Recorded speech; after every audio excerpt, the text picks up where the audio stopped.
Joe Rogan is known for taking a calm and open-minded approach to pretty much any topic, even if he disagrees with it. But there's one topic in particular that seemed to trigger Joe whenever it was brought up, and that was Christianity. You understand, because the New Testament is utter horseshit. But what most people don't understand is how his childhood contributed to his negative view of Christianity, and further, just how much his views have changed as of late. Joe's parents were going through a divorce around the same time that he was first introduced to the Bible. At the young age of 5, Joe's sense of security and understanding of the world was shattered as his parents' marriage started coming to an end. And even more heartbreaking, Joe lost his relationship with his father soon after the divorce. Did you ever want to meet your dad? I mean, I met him. I knew him until I was like 6. It made me realize that you can't count on people. Definitely had trust issues for a long right time, there. Following his parents' divorce, Joe wanted the world to make sense and feel safe once again. It was at that time that he started to think more and more about God. When I was like 5 years old, my parents were breaking up, and I was like, when you're young and you're insecure, you're like, oh my God, like there's no stability in the world, and I started thinking about God. You're looking for someone to look after you, someone who makes sense of this. And then I wanted things to have order to them, so I wanted God to make sense. So you could imagine just how excited Joe was once his mother decided to enroll him in Catholic school at the age of 6. Joe said he was initially excited to go to Catholic school, but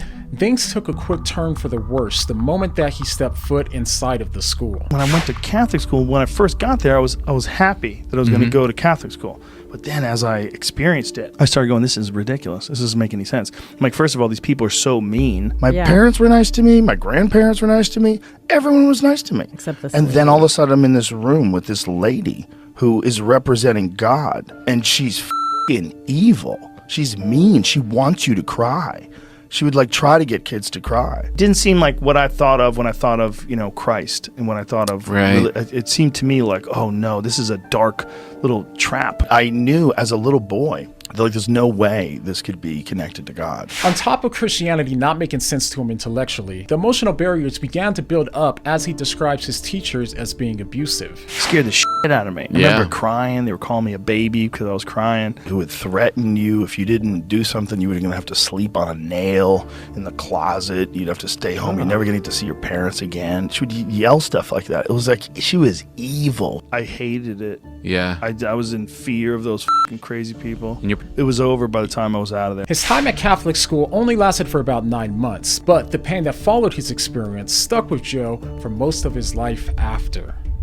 By the age of 7, Joe said that he stopped believing in God completely. He maintained this view well into his adult years as he launched his famous podcast called The Joe Rogan Experience. It was on his podcast that it may have been the first time that we saw Joe talking openly about religion, aside from his comedic skits. In the years of 2015 to 2017, Joe released a number of podcasts where he was able to vent a lot of the frustrations that he had towards Christianity and religion. It started to become evident that Joe still had the emotional and intellectual barriers to Christianity that began when he was only 6, but now they were more developed. The whole thing's so stupid. Just stop and think how f***ing stupid that is. You understand, because the New Testament is utter horseshit.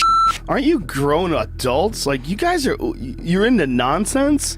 So you're into nonsense. Is that what this is? Because you're showing nonsense. If you think that the only way for a person to have ethics or an understanding of each other or compassion for each other is to rely on ancient myths that are easily scientifically disproven, well, that's what Christianity is. Well, if you're going to call Catholicism a cult. It's a cult. I grew up in it. Okay. It's 100%. It's just a cult with a billion people. There's many people that live their lives by these ridiculous ideologies that are illogical. Although Joe continued to have emotional and intellectual barriers to Christianity, the emotional ones seemed to become less visible following 2 podcast interviews with Jordan Peterson starting back in 2017. Jordan Peterson, who wasn't a Christian, was well known at the time for his lectures on the psychological significance of the Bible. As Peterson continued to come on the podcast, Peterson would talk more and more about the benefits of the Bible and belief in God as the years went on. These conversations seemed, at least in part, to soften Joe towards the Christian position. However, his intellectual barriers seemed to remain intact. On several occasions between 2018 and 2021,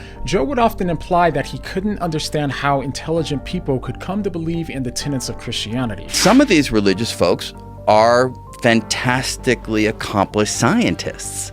That's weird. Charlie is an evangelical Christian. This super smart guy is an evangelical Christian. Yes. So does he believe like Jesus came back to life? Yes. Really? Yes. But by 2022, it became clear that Joe was starting to have a change of heart. Rather than talking about Christianity as something that's only embraced by gullible people, he seemed to be talking about it in a way that seemed as if he was almost going out of his way to defend it. Christianity is the most mocked religion. Like, we want to look at religions with respect and dignity, whether it's Islam or Hinduism. We look at those with respect and dignity. Christianity is the most openly, easily mocked of all religions. It's the most derived. But if you just follow those principles as if there really is a God, I believe that it's a great framework for life. And then I think that you could live a better, more fulfilled life if you live like It that. makes people nicer people. I actually had a really big conversation this weekend with a very good friend about it. And we were saying, like, I think for some people, it's an amazing framework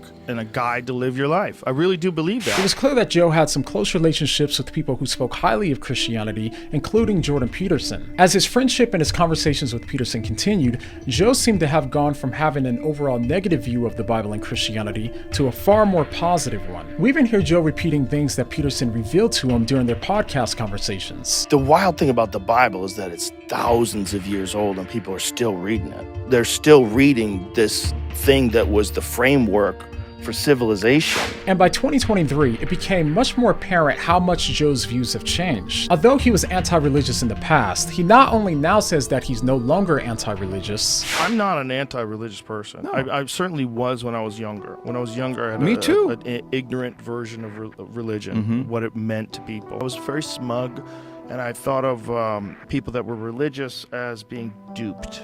But the reality is, like, I know a lot of people that are Christians. They're really nice people. One of the reasons why they're so put together is because of their religious belief. We also hear him say that he doesn't see any reason to think that God doesn't exist. The idea that there's a powerful force of the universe, like, why wouldn't there be? Like, how else did this happen? Even if that powerful force is just some scientific creation machine that's impossible for you to wrap your head around, like, just knowing that that's a real thing can give you order in your life. So even though Joe still seems to not believe in Christianity, he no longer seems hostile to it like he was in the past, so perhaps the emotional reasons for why he rejected Christianity are being resolved behind the scenes. However, the intellectual barriers that Joe had for Christianity still seem to remain. Although he now sees Christianity as something that's practically beneficial, he still doesn't seem to think of it as an intellectually viable option. But this could still change if Joe continues to bring more knowledgeable guests on his podcast,